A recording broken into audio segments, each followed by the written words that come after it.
তুমুল উত্তেজনার মধ্যে অবশেষে যুদ্ধে জড়িয়ে পড়ল ভারত পাকিস্তান।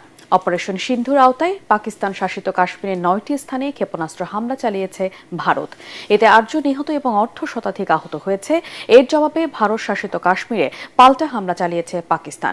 এতে ভারতীয় একটি চেকপোস্ট ও সেনাবাহিনীর একটি বি গ্রেড সদর দপ্তর ধ্বংস এবং 5টি যুদ্ধবিমান ভূপাতিতের দাবি করেছে ইসলামাবাদ।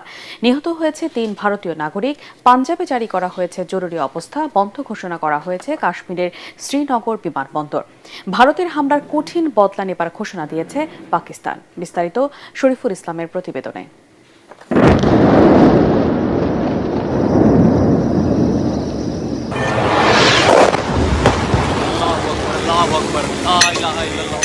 মঙ্গলবার গভীর রাতে পাকিস্তানের মুজফফরাবাদ, কোটলি, ভাওয়ালপুর সহ আজাদ কাশ্মীরের কয়েকটি স্থান লক্ষ্য করে একের পর এক ক্ষেপণাস্ত্র ছোড়ে ভারতীয় সেনাবাহিনী।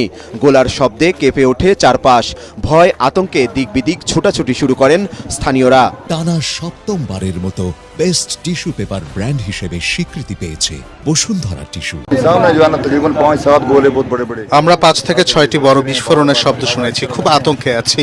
আমাদের এলাকাটি খালি করতে বলা হয়েছে। এই হামলা ভারতের দিক থেকে আসছে।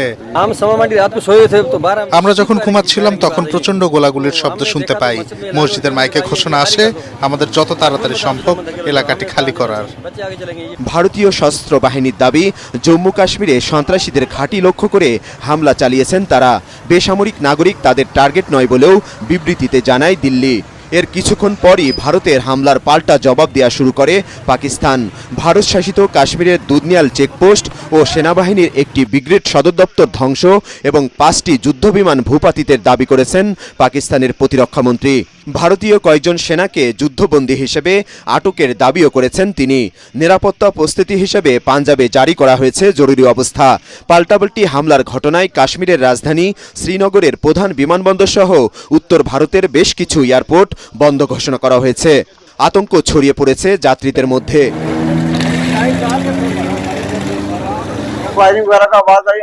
গুলির শব্দ শোনার সঙ্গে সঙ্গে আমরা সবাই জেগে উঠি। আমি আমার বন্ধুকে বাড়ি ছেড়ে চলে যেতে বলি। আমাদের জীবনের হুমকি বেড়ে গেল। জানি না এখন কি হবে। ভারতের এই ভুলের কড়া মাসুল দিতে হবে বলে সতর্ক করেছে পাকিস্তানের সেনাবাহিনী। আমাদের 6টি স্থানে 24টি আঘাত হেনেছে ভারত। এতে 8 পাকিস্তানি শহীদ ও 35 জন আহত হয়েছেন। কোটলিতে একটি মসজিদেও হামলা করেছে তারা। দিল্লিকে এর খারাপ পরিণতি ভোগ করতে হবে। পাল্টাপাল্টি হুমকি ও গোলাগুলির উত্তেজনার মধ্যে পারমাণবিক শক্তিধর দেশ দুটির মধ্যে যুদ্ধ শুরু হওয়ায় ভারত পাকিস্তানের মানুষের মধ্যেও বিরাজ করছে উদ্বেগ, আতঙ্ক। অস্থিরতা দেখা দিচ্ছে প্রতিবেশী দেশগুলোতেও। তবে জানমালের নিরাপত্তা, ক্ষয়ক্ষতি ও শান্তি প্রতিষ্ঠার স্বার্থে আলোচনার মাধ্যমে দ্রুত সংঘাত বন্ধের প্রত্যাশা উভয় দেশের নাগরিকদের। শরীফুল ইসলাম, এটিএন বাংলা।